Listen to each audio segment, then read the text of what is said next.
Hello students, welcome to my class. So students, in the last class we basically discussed about power in electric circuit. On that class we discussed about work done by a cell or battery or energy consumption by an electric appliance or electric device. Then we discussed about rate of doing work or rate of consumption of energy, which is power. Then we discussed about heating effect of current or heat produced in a resistor. So today basically what we are going to do is we shall solve few problems related to the last class. Now if you find anything difficult, my suggestion to you is to go through the last class, then again come to this class. So let's get started. So students, this is our first question. An electric bulb is connected to a 220 volt generator. So basically it means across an electric bulb 220 volt potential difference is maintained. Now what happens, because of this potential difference, a steady current of 0.5 ampere flows through that electric bulb. So the question is to find the power of the bulb, or basically it means to find rate of consumption of energy. As I have already explained in the last class, power basically means how fast it is consuming energy or how fast it is dissipating energy, right? So you can use this formula, which is very simple. So P equals to VI. V is given, this 220 volt, and current is 0.5. So it is basically 5 by 10. So 10 and this 0 got cancelled out. So it's 22 multiplied by 5. So it's 110. What is the SI unit of power? It is watt, or you can also write joule per second. Or instead of writing this watt, you can simply put a capital W. Clear students? So now let us solve the next question. That is the second question. An electric iron consumes energy at a rate of 840 watt when heating is at the maximum rate. So when it was heating at the maximum rate, then the rate of consumption of energy was 840 watt, that means 840 joule per second, and 360 watt when heating is at the minimum. So when the heating was at the minimum rate, the rate of consumption of energy was 360 watt. So this was at the maximum rate and this was at the minimum rate, but the voltage which was maintained across the electric iron was always 220 volt. Now you are to find the current and resistance in each cases. That means when it was consuming energy at maximum rate as well as at the minimum rate. So please concentrate. At the maximum rate.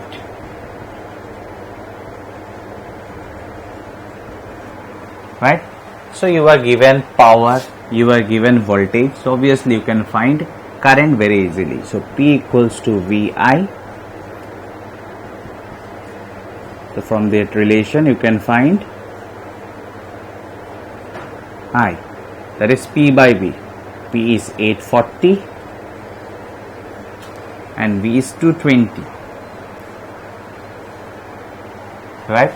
So very easily from this relation you can find current. After that you need to find resistance again.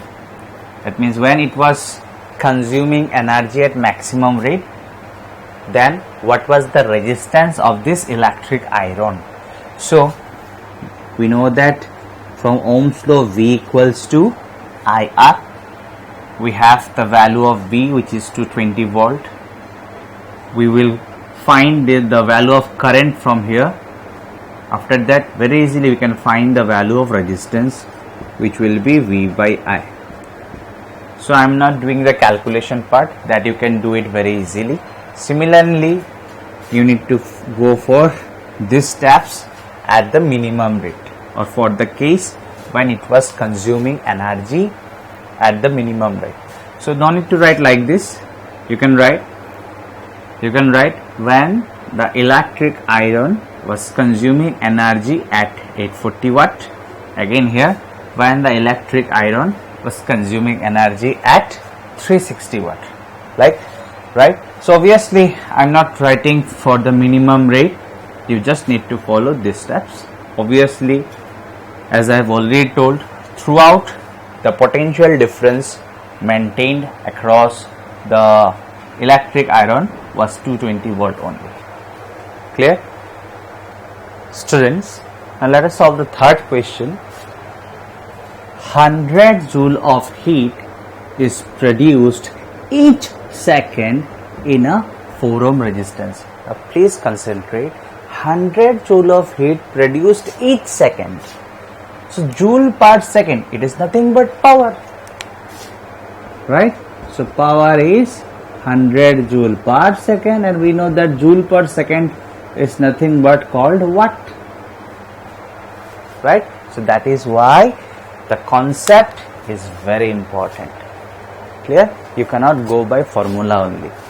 So 100 joule of heat is produced each second in a 4 ohm resistance. So resistance is 4 ohm. Okay. So find the potential difference across the resistor. So we need to find the potential difference across the resistor. So from Ohm's law, potential difference across the resistor can be written as V equals to IR.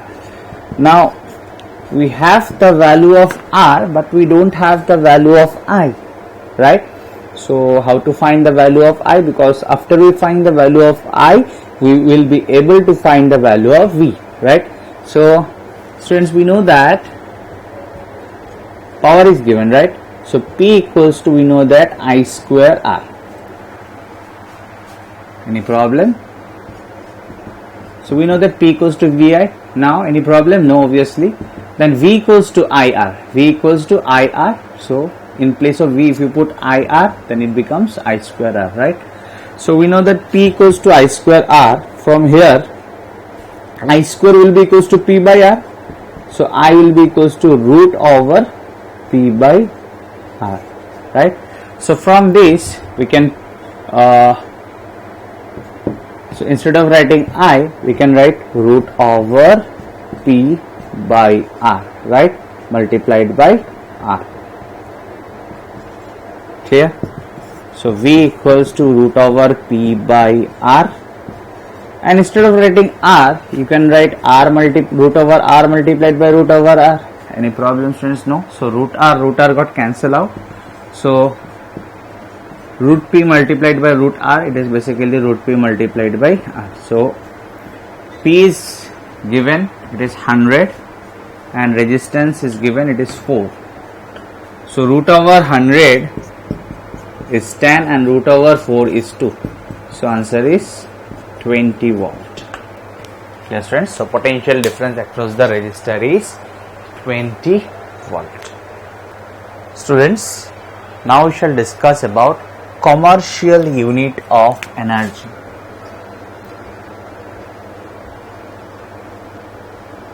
Commercial unit of energy or electrical energy, right? Now you need to concentrate, students. A deep concentration is required now. Deep focus is required. Now students, we know that every month we receive electric bill, right? Because the appliance that we use, the electrical appliance that we use, consumes energy, right? And because of that energy consumption, we need to pay electric bill, right? So you might have heard from your father or from your mother that this month we need to pay electric bill for 100 units or 150 units or 200 units. Now what is that unit? What is that unit? And you might have also heard that cost of one unit is 5 rupees or 7 rupees or 8 rupees. It varies from place to place, right? So what is that unit? So that unit is basically commercial unit of energy, which we are going to discuss, right? So please pay attention, everything will be clear. Now students, we know that energy consumption by any electrical device, please concentrate students, energy consumption in any time t, let me write it in a sentence, energy consumed in time t by any electrical device, right, is equal to energy consumed per unit time multiplied by time. That's very basic, right? It's just like cost of 5 pen is equals to cost of 1 pen multiplied by 5. So energy consumed in time t by any electrical appliance is energy consumed per unit time, or that is in 1 second, like that, multiplied by time. Now students, in place of this, let us write E, energy consumed per unit time, that is nothing but power, right, multiplied by T. Now students, let us consider an electrical device which has a power of 1 kilowatt. Please concentrate. So we have taken an electric device or electric appliance which has power of 1 kilowatt, right? Now let us assume that we operated this appliance for 1 hour, right? We have taken an electric device which has a power of 1 kilowatt and we have operated this device. The device remained on for a duration of 1 hour. Now the energy that it will consume, please concentrate. Now the energy that it will consume in 1 hour, that energy is given a name called 1 kilowatt hour, right, which is also known as, simply you call it unit. So if in a month you got an electricity bill of say 100 unit, that basically means your electrical appliance in your home used or consumed 100 kilowatt hour amount of energy. So 1 unit is basically 1 kilowatt hour. Now students, if you find any part of this explanation difficult, I would ask you to go through that part repeatedly, right? And the last class need to be very much clear. So I repeat, if an electrical device of power 1 kilowatt operates for 1 hour, then the energy it consumes is called 1 kilowatt hour. Now let us try to calculate what is the relation between 1 kilowatt hour and joule. So 1 kilowatt, it is nothing but 1000, kilo is nothing but 1000, so 1000 watt. 1 hour, so 1 hour is basically 60 minutes, right? And instead of writing minute, you can write 60 second, so it is 3600 seconds, right? So 3600 seconds.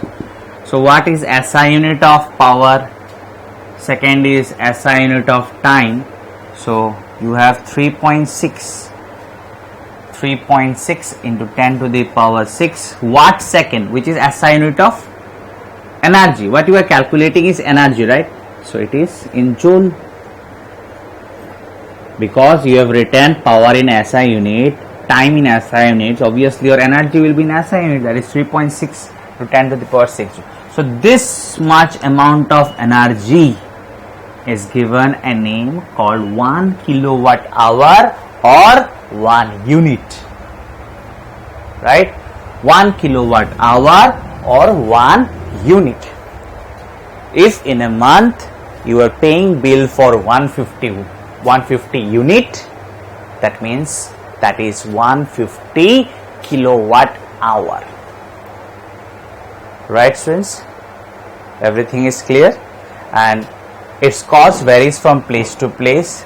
In some places it is 7 rupees per unit, in some places it is 8 rupees per unit, in some places it is 6 rupees per unit, like that. Clear?